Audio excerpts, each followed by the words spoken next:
The massive chambers of the Galactic Council had never seen such chaos. Representatives from 200 different worlds filled the floating seats that surrounded the central platform. Their voices created a noise that the translation systems could barely handle. Fear and anger mixed together in the air like a dangerous storm. Ambassador Zexthara stood at the center podium, his blue skin darker than usual with stress. The Vraxian had lived for 300 years and had never faced a crisis like this. His forearms moved as he spoke, trying to calm the crowd. Fellow representatives, his voice boomed through the speakers. We face something new. Something that has never happened in our recorded history. The noise died down.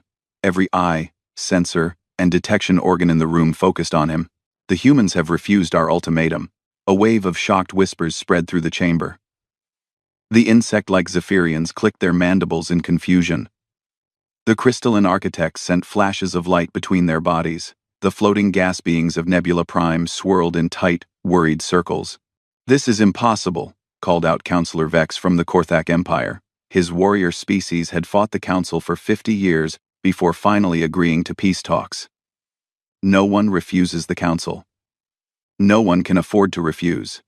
Zexthara's main hands touched the control panel in front of him. A holographic display showed a map of the galaxy. Red dots marked human territories in the outer rim, 17 small systems, barely visible against the vast blue areas that belonged to Council members. 2 standard months ago, we issued our standard territorial dispute resolution. The humans were expanding too fast into unclaimed space. They were not following proper procedures. They ignored our mining rights agreements. We gave them the choice: follow galactic law or face consequences. The display zoomed in on the human systems.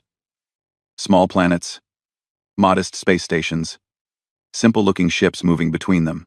The deadline passed yesterday at 14:30 Galactic Standard Time. We expected their representative to request an extension. Or perhaps ask for modified terms. Maybe even surrender completely. Zexthara paused, his secondary arms clenched into fists. Instead, we received a single-word response. No. The chamber erupted again. This time, the noise was pure disbelief. Several species had never heard the word no, used in response to a council ultimatum. "Where is their ambassador?" demanded Prime Citizen Holrick of the Trade Federation. "Why is she not here explaining this madness?" "She is here," Zexthara replied quietly. All eyes turned to a small section near the back of the chamber. There, in a seat designed for much larger beings, sat a human woman. She looked tiny compared to the representatives around her. Her dark hair was pulled back simply. She wore a plain black suit that looked cheap next to the elaborate robes and technological armor of other delegates. Ambassador Sarah Chen sat perfectly still. Her hands rested calmly in her lap.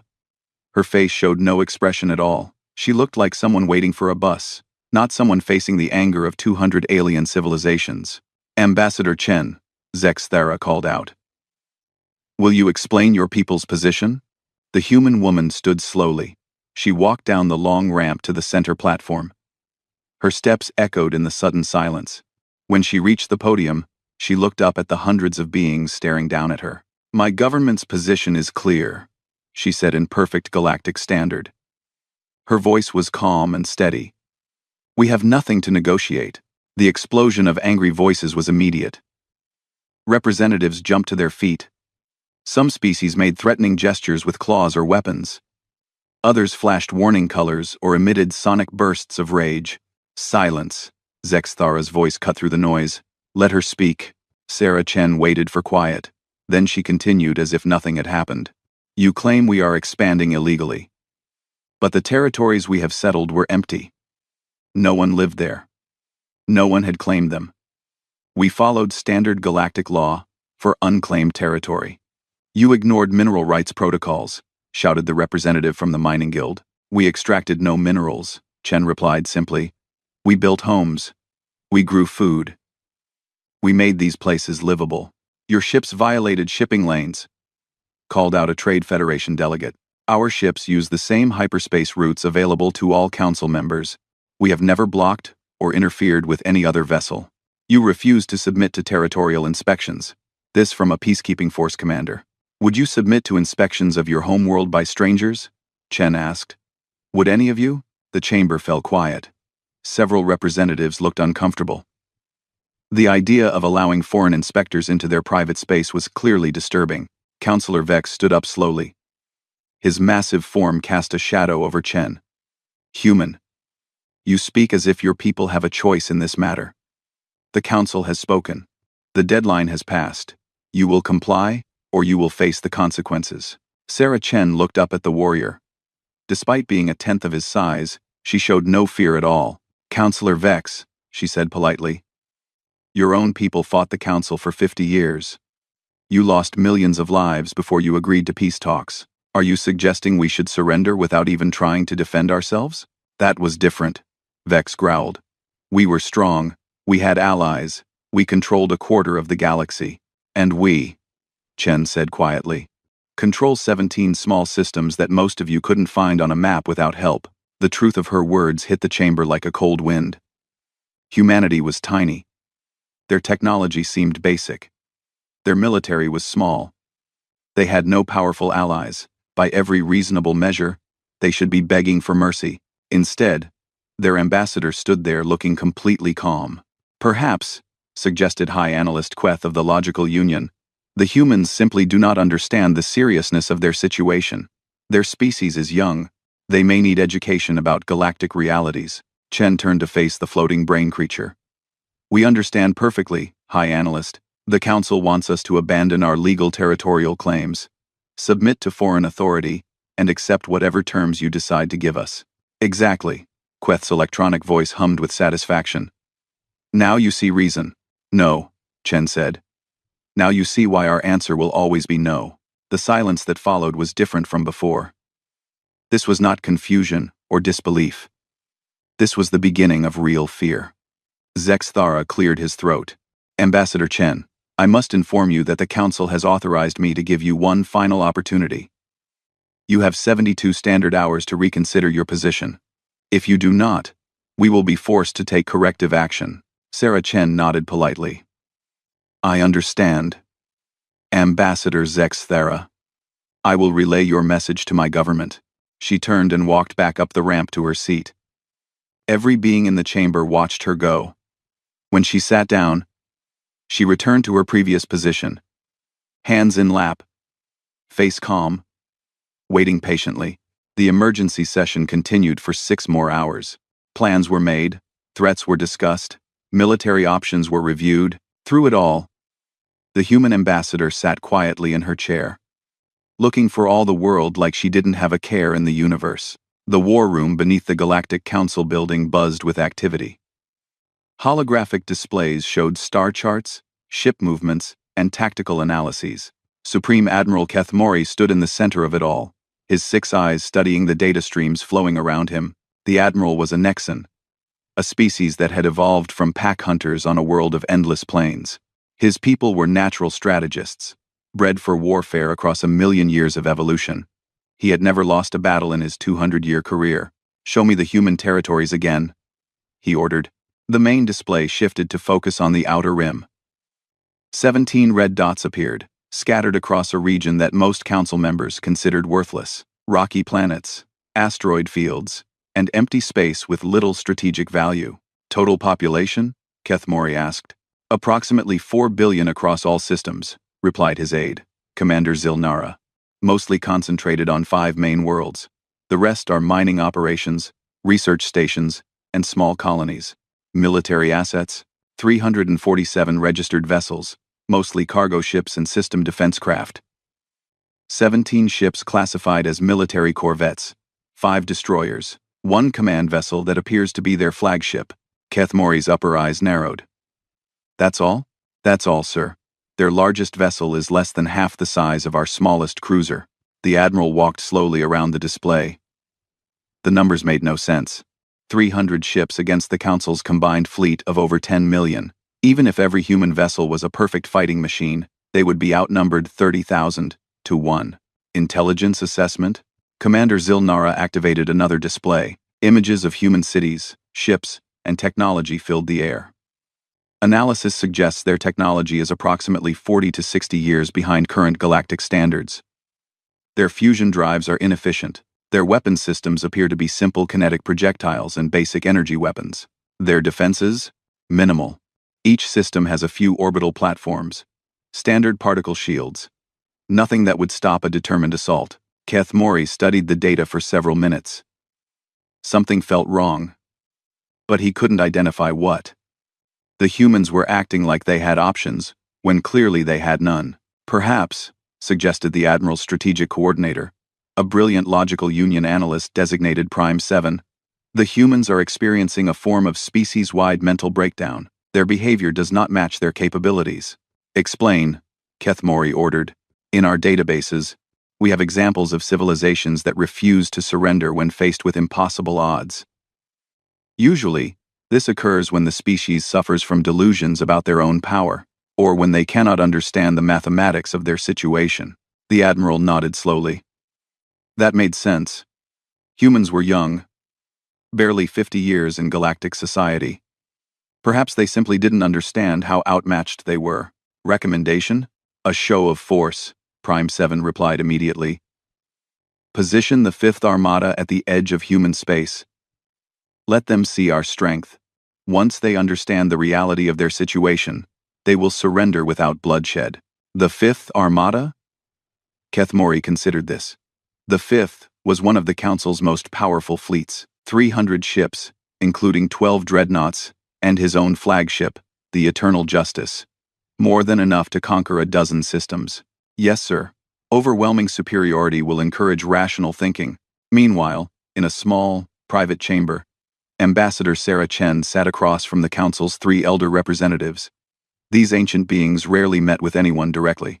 Their combined experience spanned over 2,000 years of galactic politics. Elder Thulwes, a massive crystalline creature whose body had grown for 8 centuries, spoke first. His voice resonated through the room like distant thunder. Young human, we do not understand your people's actions. What would you like to understand, Elder? Chen asked politely. Why do you refuse to negotiate? In our long experience, all conflicts can be resolved through discussion and compromise. Chen leaned back in her chair. Elder Thulwes, what would you say if someone demanded that your people abandon their homeworld and submit to foreign rule? But that is not what we are asking, replied Elder Vashtai, a flowing energy being whose form constantly shifted colors. We simply want compliance with galactic law. The law that says we cannot settle on empty planets? The law that requires us to ask permission before defending ourselves? The law that makes us subjects instead of equals? Oh no. The third elder, Mordun, of the ancient collective, had been silent until now. His mechanical body was older than recorded history, a mind that had witnessed the rise and fall of a dozen galactic civilizations. Human Chen, his voice was like grinding metal. In all our years, we have seen this pattern before. Young species often believe they are special. They think they can stand against the natural order. They are always wrong. Sarah Chen met his gaze without flinching. Elder Mordun, in all your years, have you ever encountered a species like ours? All species believe they are unique. That's not what I asked. The silence stretched for a long moment. Finally, Elder Thulwes spoke again. What do you want us to understand, Ambassador? Chen stood up slowly. You are asking us to give up something you don't understand, and you won't understand our refusal until it's too late to matter. She left the 3 elders sitting in confused silence. Back in human space, something strange was happening. Vraxian intelligence ships had been monitoring human communications since the crisis began. They expected to find panic, military mobilization, or desperate calls for help. Instead, they found something their translators couldn't properly interpret. The humans are pleased? Intelligence Chief Kexmara stared at the reports. They're happy about this situation? That's what the linguistic analysis suggests, sir, replied his aide, but it doesn't make sense. The emotional patterns we're detecting suggest satisfaction, anticipation, and something our computers can only translate as grim enjoyment. Show me the communications intercepts. The screens filled with translated human conversations. Citizens discussing the Council's ultimatum with what appeared to be dark amusement. Military personnel making jokes about finally getting to show off. Government officials expressing something that came across as relief. This is wrong, Kexmara muttered. They should be terrified. The aide nodded. Sir, there's something else. Our economic surveillance shows something impossible.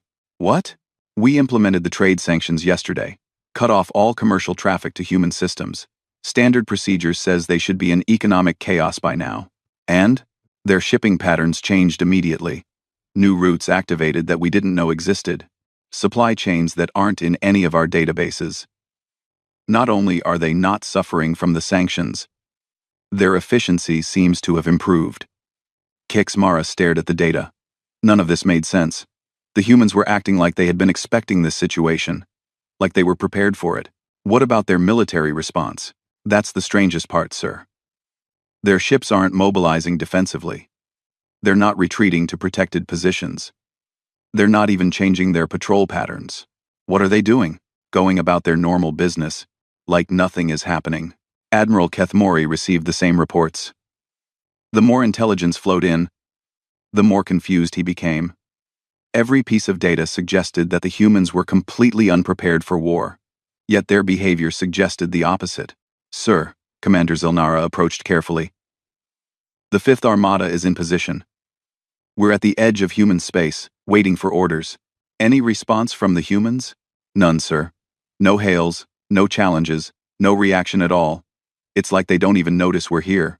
The Admiral studied the tactical display. His powerful fleet hung in space like a hammer, ready to fall. Below them, human ships continued their regular activities, apparently unconcerned. Sir, his aide prompted. Maintain position, Kethmori ordered finally. Let them think about what they're facing. Sometimes the threat of force is more effective than force itself. But as he watched the human ships going peacefully about their business, he couldn't shake the feeling that he was missing something important. Something that might change everything. In her quarters aboard the Council station, Ambassador Chen received a secure message from her government. She read it twice, then deleted it immediately. The message had contained only 5 words. Preparations complete. Awaiting your signal. She looked out her window at the vast Council complex, with its thousands of ships and millions of beings from across the galaxy, all of them convinced they held the stronger hand. Chen smiled for the first time since the crisis began. The 72-hour deadline expired at exactly 14:30 Galactic Standard Time. In the council chambers, representatives from 200 worlds waited for news. The human ambassador had not changed her answer. No surrender. No negotiations. No compromise. Admiral Kethmori received his orders at 14:31. Implement corrective measures. Impose a blockade. Force compliance. The Fifth Armada moved forward into human space like a wall of metal and death. 300 ships arranged in perfect formation. At the center, the massive dreadnought Eternal Justice led the way, its hull bristling with enough weapons to destroy entire planets. Their target was the Kepler Junction, a critical hyperspace nexus that connected human territories to the rest of the galaxy. Control the junction, and you could cut off all human trade and movement. It was basic military strategy. The Armada emerged from hyperspace in a display of coordinated power that had intimidated 100 species over the centuries. Massive ships appeared in precise formation, their weapons already targeted, their shields at maximum power. Admiral Kethmori stood on his command bridge, looking out at the empty space around them. His 6 eyes scanned the tactical displays. According to intelligence, the humans usually kept a small patrol vessel at the junction. 1 ship against his 300. Contact, his sensor officer announced. Single vessel, bearing 2-7 Mark IV, human destroyer class. On the main screen, a small ship appeared. It looked tiny against the backdrop of stars, dwarfed by the Council Armada surrounding it. The human vessel was less than 200 meters long, a simple design that looked almost primitive. Hail them, the Admiral ordered. The communications officer worked his controls. Channel open, sir. A human appeared on the screen, a woman wearing a simple blue uniform. She looked young, probably no more than 40 standard years. Her name appeared on the display. Captain Maria Santos. This is Captain Santos of the UES Defiant, she said calmly. You are in violation of human territorial space. Withdraw immediately. Admiral Kethmori almost laughed. He looked around at his officers, several of whom were openly amused. 1 small ship, demanding that 300 vessels retreat. Captain Santos. The Admiral spoke slowly, as if addressing a child. "I am Supreme Admiral Kethmori of the Galactic Council Fleet. You are surrounded and outgunned. I strongly suggest you stand down and prepare for boarding." The human captain tilted her head slightly. "Admiral, I'll say this once more. You are in violation of our space. Withdraw within the next 60 seconds, or we will consider this an act of war." This time, Kethmori did laugh. His officers joined him. The idea that a single human ship could threaten his entire armada was absurd. "Captain, I have 300 ships. You have one. Do you really want to discuss war?" Maria Santos looked directly into the camera. Her expression was completely serious. "Admiral, you have 300 ships. For now, are you threatening me?" "I'm stating a fact. 55 seconds remaining." Admiral Kethmori's amusement faded. The human captain was either insane or incredibly brave. Either way, she was about to learn the price of defying the Council. "Weapons officer, lock onto the human vessel. Prepare to disable their engines." "Sir, weapons locked and ready." 40 seconds, Captain Santos announced, as if she was counting down to lunch instead of her own destruction. "Captain Santos, this is your final warning.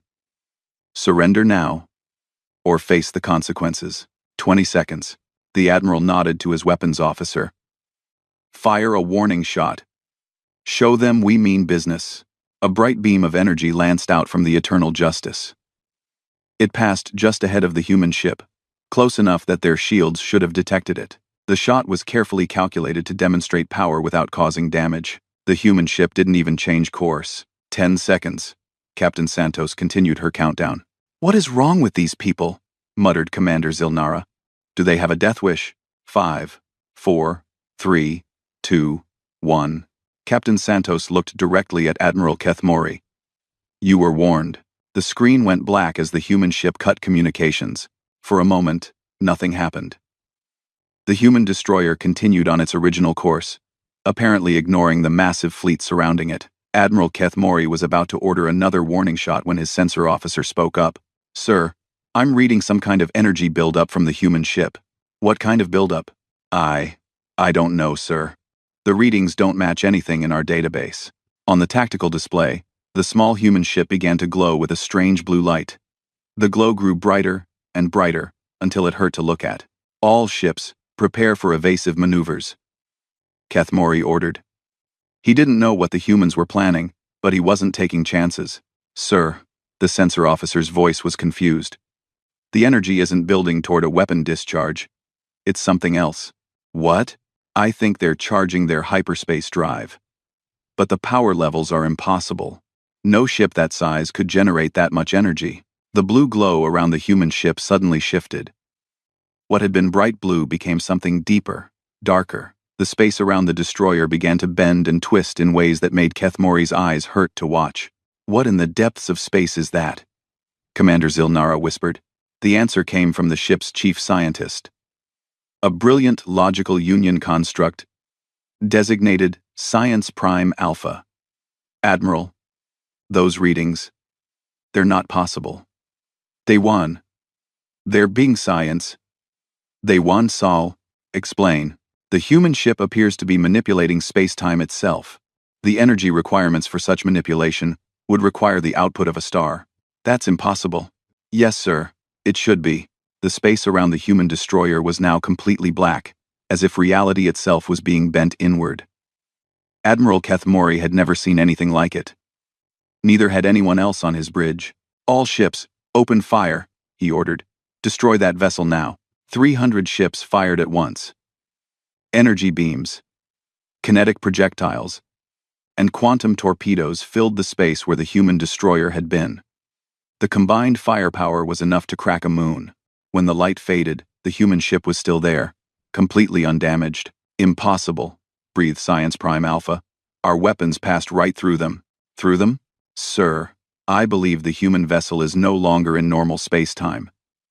They've somehow moved into a dimensional pocket while remaining visible to us." Admiral Kethmori stared at the tactical display. His entire armada had just fired everything they had at one small ship, and accomplished nothing. "Sir," his communications officer called out urgently. We're receiving a transmission from the human ship. Put it through. Captain Santos appeared on screen again. She looked exactly the same as before, except now she was smiling. Admiral Keth Mori, you have had your demonstration.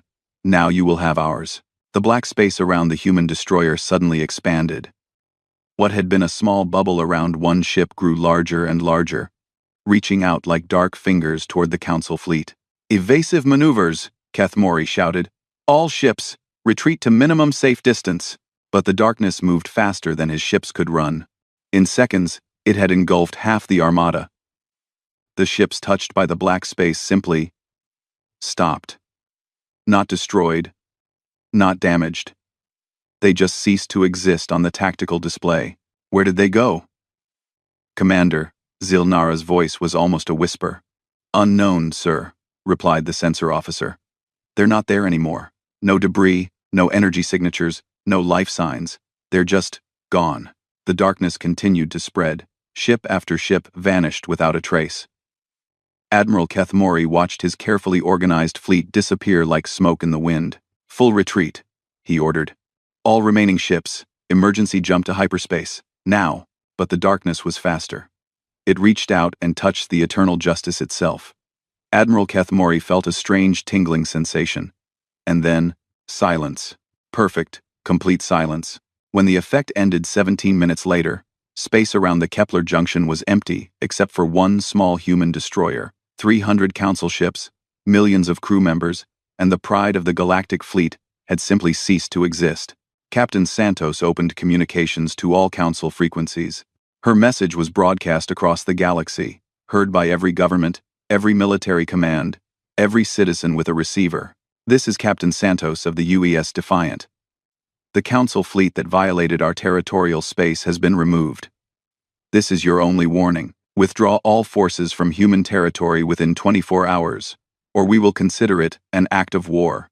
The message repeated 3 times, then stopped. Captain Santos looked directly into the camera for her final statement.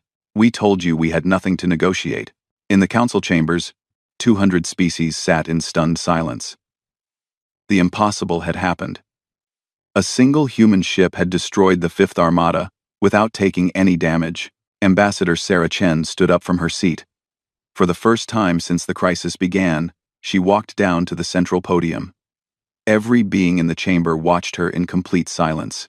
Honorable representatives, she said calmly, perhaps now we can discuss the real situation. Elder Thulwes's crystalline form flickered with confused colors. What are you? Sarah Chen smiled. It was not a pleasant expression. We are exactly what we have always told you we are. We are human. The question you should be asking is, what did you think we were? The chamber remained silent. For the first time in galactic history, no one had an answer. The emergency sessions had been running for 6 straight days. Representatives from across the galaxy demanded answers, explanations, and most of all, reassurance that their worlds were safe. The destruction of the Fifth Armada had sent shockwaves through every civilization in Council space. Dr. Veltar, the Council's chief historical researcher, stood before a room full of panicked officials. Her tentacles moved frantically over multiple data displays as she presented her findings. We've been reviewing everything, she announced. Every interaction, every trade deal, every technological advance of the past 50 years. What we've found. She paused, her purple skin shifting to a pale gray. What we've found changes everything. Elder Thulwes leaned forward. His massive crystalline body caught the light from the displays. Show us. The central hologram shifted to show galactic trade records. Streams of data flowed like rivers between star systems. Look at this carefully, Dr. Veltar said. These are the economic patterns since humans joined the galactic community. Notice anything strange? Counselor Vex from the Korthak Empire studied the data. The numbers are too stable. Economic systems should have more variation, more chaos. Exactly. For 50 years, our economy has been impossibly smooth. No major crashes, no supply chain failures, no resource shortages. We assumed this was natural market evolution. It wasn't? Asked High Analyst Queth. No. Watch this. The display changed to show a different view of the same data. These are the micro-corrections. Tiny adjustments in shipping routes, subtle changes in resource allocation, small investments that prevented larger problems. The room fell silent as the pattern became clear. Every correction, every adjustment, every stabilizing influence came from the same source. The humans, Elder Vashtai whispered. They've been managing our economy. Not just managing, Dr. Veltar replied. Protecting it, guiding it, keeping it stable when it should have collapsed dozens of times. Commander Rixtel of the peacekeeping force raised one of his armored hands. This could be coincidence. Smart investing, good business sense. Dr. Veltar touched her controls again. Let me show you the scientific records. HFY says, the display filled with research papers, technological patents, and breakthrough discoveries. Names and dates scrolled past in a blur. Dr. Zeph Nakamura. Breakthrough in quantum field theory. Dr. Sarah Kim. Gravitational wave manipulation. Dr. Ahmed Hassan. Dimensional mathematics. The list goes on. In the past 50 years, hundreds of revolutionary discoveries have been published by human researchers. So? Rixtel shrugged. Humans are smart. We knew this. These aren't just smart humans, Dr. Veltar explained. Watch the publication dates. The timeline adjusted. Scientific breakthroughs appeared as bright flashes across the decades. But now, other events were visible too. Wars, disasters, technological crises faced by various species. See the pattern? Every time a civilization faced a major scientific or technological crisis, a human researcher would publish exactly the breakthrough needed to solve it. Always under different names, always through different institutions, always just in time. The room erupted in confused voices. Dr. Veltar waited for quiet before continuing. The Zephyrian plague 23 years ago. It was killing their entire species. The cure came from research published by Dr. Elena Rodriguez of Earth University, except, she touched the display, no such person ever attended Earth University. No such university has ever existed on Earth. Gasps and clicks of shock filled the chamber. The asteroid that threatened the Vraxian homeworld 15 years ago. The gravitational deflection technology came from papers published by Dr. James Chen, another fictional identity. The Korthak Civil War that nearly destroyed their civilization. It ended when someone leaked perfect intelligence about the rebel supply lines. The leak was traced to a human trading company that didn't exist. Dr. Veltar let the implications sink in. For 50 years, humans have been secretly solving our problems, preventing our disasters, and guiding our development. All while pretending to be the junior members of galactic society. Elder Mordoon's ancient mechanical form creaked as he leaned forward. Why? I believe, said a new voice. That question should be directed to me. Every head turned. Ambassador Sarah Chen stood at the entrance to the chamber. But she was no longer alone. Behind her stood a dozen other humans in simple black uniforms. They moved with quiet confidence, scanning the room with alert eyes. Ambassador Chen, Elder Thulwes rumbled. We demand an explanation. Sarah Chen walked slowly to the center platform. Her escort took positions around the room's perimeter. For the first time, the alien representatives noticed that these humans carried weapons that looked like nothing in the council databases. Honorable elders, fellow representatives, Chen began. Dr. Veltar's research is correct, but incomplete. You want to know why we've been protecting you? The answer is simple. Someone had to. She gestured to the displays around the room. 50 years ago, when we first made contact with galactic civilization, we conducted a comprehensive analysis. Do you know what we found? Compreng. Silence. We found that galactic civilization was dying. Not quickly, not dramatically, but steadily falling apart. Your governments were paralyzed by committee. Your military forces were spread too thin across too many minor conflicts. Your economies were held together by tradition rather than logic. Councillor Vex stood up angrily. That's not true. The Council has maintained peace for centuries. Yes, Chen agreed. You've maintained the appearance of peace, while ignoring the growing problems underneath. The resource shortages you didn't see coming. The technological barriers you couldn't overcome. The external threats you never detected. External threats? Elder Vashti's energy form flickered rapidly. Chen nodded to one of her escorts. The human activated a device on his wrist. The chamber's displays shifted to show a map of the galaxy, but from an angle none of them had seen before. This is the view from outside our galaxy, Chen explained. 3 neighboring galaxies have gone completely dark in the past 1,000 years. No communications, no energy signatures, no signs of life. The map zoomed in on the edges of their galaxy. Strange, dark shapes were visible in the void between galaxies. Something is consuming entire galactic civilizations. It moves slowly, but it's systematic, complete, and it's heading toward us. The chamber erupted in panicked voices. Chen waited for quiet before continuing. We've been tracking this threat since before we made contact with you. Our expansion into the outer rim wasn't conquest. It was preparation.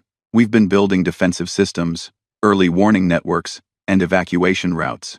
Why didn't you tell us? Demanded High Analyst Queth.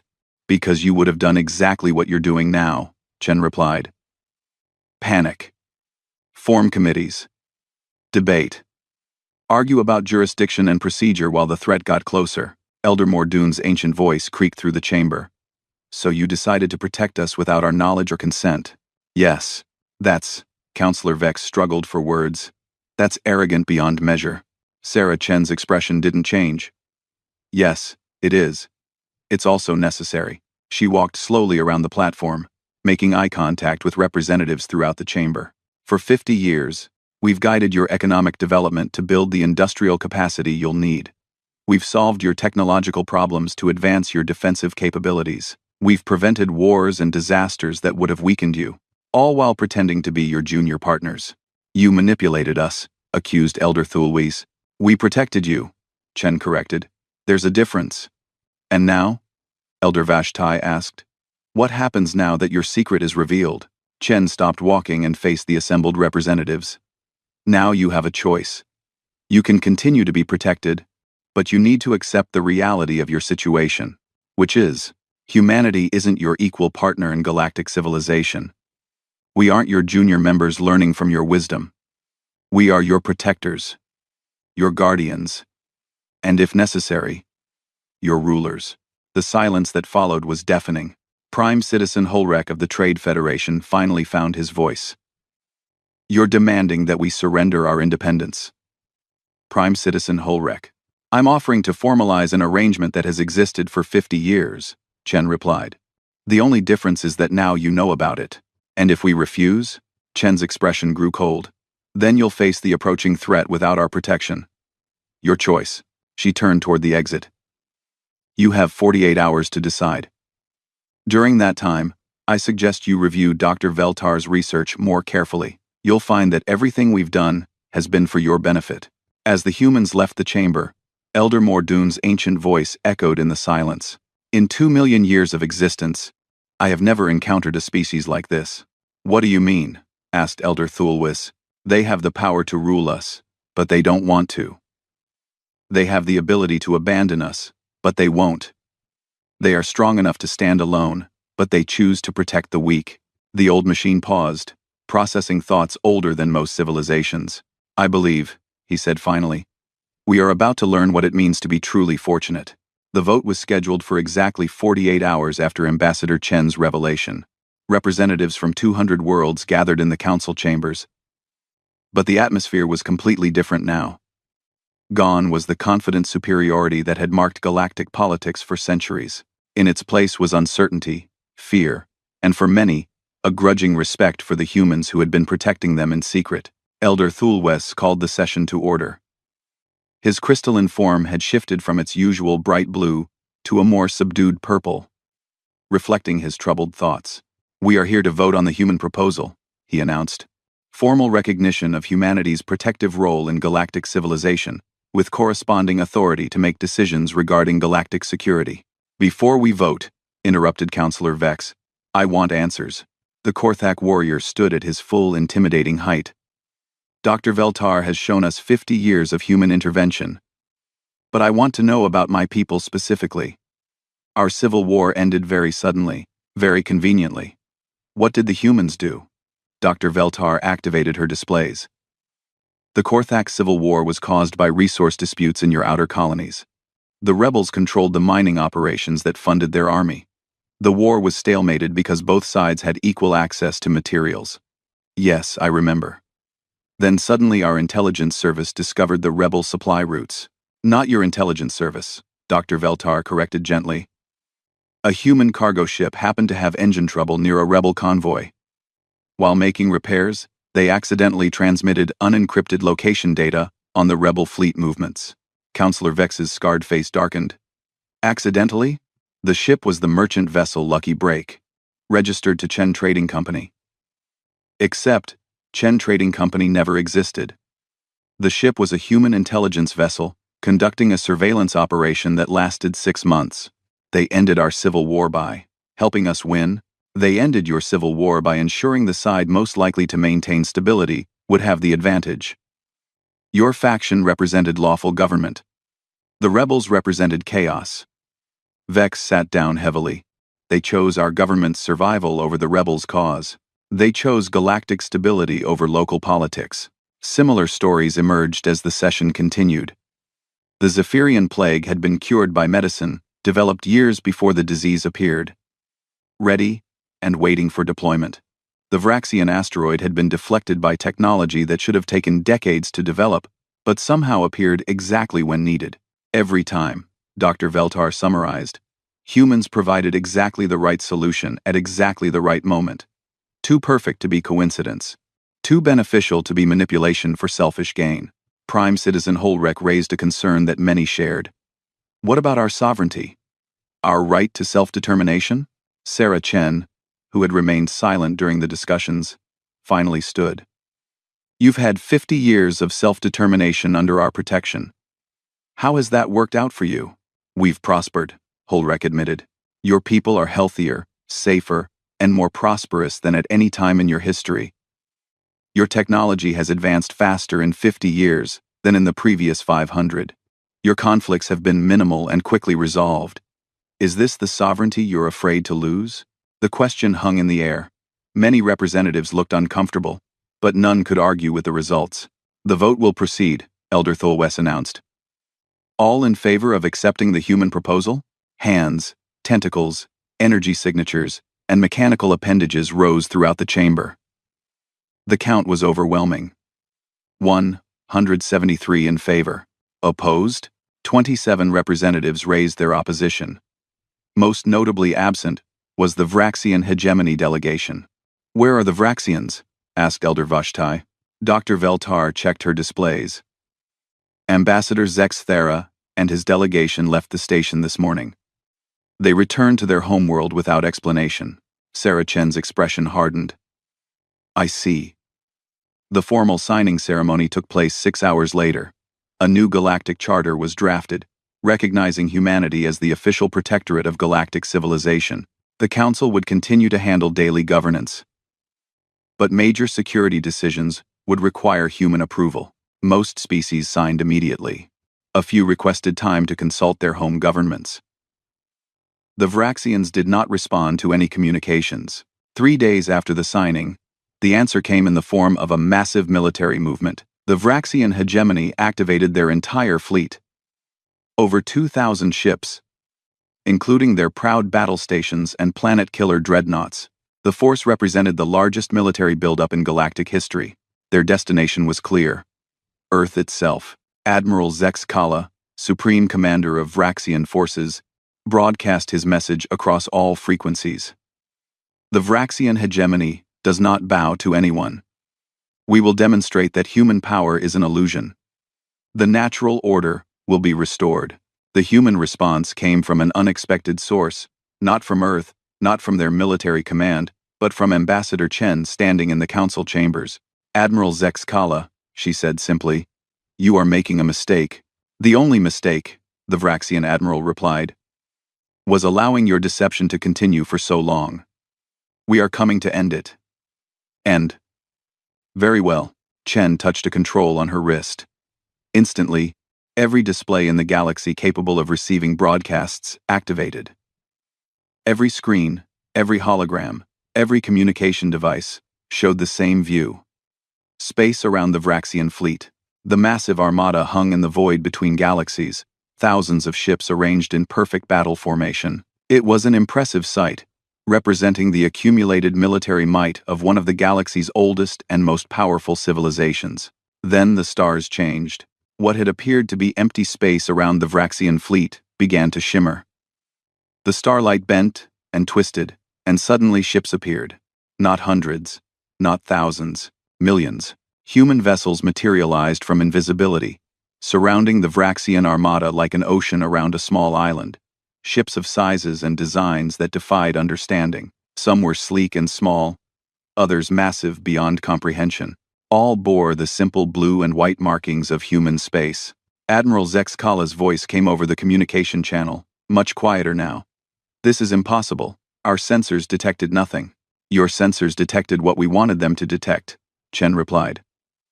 "For 50 years, our ships have been stationed throughout galactic space. Watching, protecting, waiting." The display zoomed in on some of the human vessels. The technology was clearly far beyond anything the Council had ever seen. Smooth, organic-looking hulls that seemed to bend light around them, weapons that appeared to be made of controlled energy rather than metal. "How many ships?" Zexkala whispered. "Enough," Chen answered. "Admiral, you have 1 minute to stand down and return to Vraxian space. This is your only warning. We came to conquer Earth. Earth is not defenseless, Admiral. Earth is the center of the largest defensive network in galactic history. Every system, every planet, every inhabited world in our galaxy is protected by human forces you never knew existed." The minute passed in silence. When it ended, Admiral Zexkala gave the only order he could. "All ships, return to base." Mission terminated. As the Vraxian fleet retreated, the human vessels began to fade from view once more. Within minutes, space appeared empty again, with only the stars as witnesses to what had been revealed. But the message was clear. Humanity didn't just protect galactic civilization, they were galactic civilization's shield against anything that threatened it. Ambassador Chen returned to the podium in the council chambers. The representatives who had witnessed the demonstration sat in stunned silence.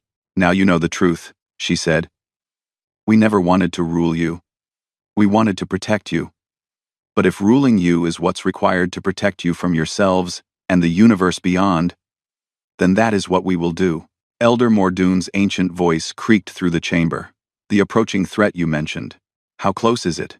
Chen's expression grew serious. "Close enough that we're out of time for subtlety. The defensive network is complete, but it will require total galactic cooperation to implement. No more committees, no more debates, no more political maneuvering. What do you need from us?" "Trust," Chen said simply. "Trust that we know what we're doing. Trust that our decisions are for everyone's benefit. Trust that when the time comes, we will protect you as we always have." She looked around the chamber, meeting the eyes of representatives from dozens of different species. "The age of galactic democracy is over," she announced. "The age of human protection has begun. We promise you this. Under our watch, no civilization will fall. No species will perish. No world will be abandoned to darkness." Outside the station, invisible human ships maintained their eternal vigil, watching for threats from beyond the stars. The galaxy continued to turn, its billions of inhabitants going about their daily lives, most never knowing how close disaster had come. But in the council chambers, 200 species formally accepted what had been true for 50 years. They were under human protection, and they were safe. The approaching darkness would find a galaxy ready for it. Not because the galaxy was strong, but because humanity stood guard. And humans, as the universe was about to learn, did not abandon those they had chosen to protect. The real war was still coming, but for the first time in their history, galactic civilization would face it united under a single banner, guided by a species that had proven their dedication through 5 decades of quiet service. The age of human guardianship had begun.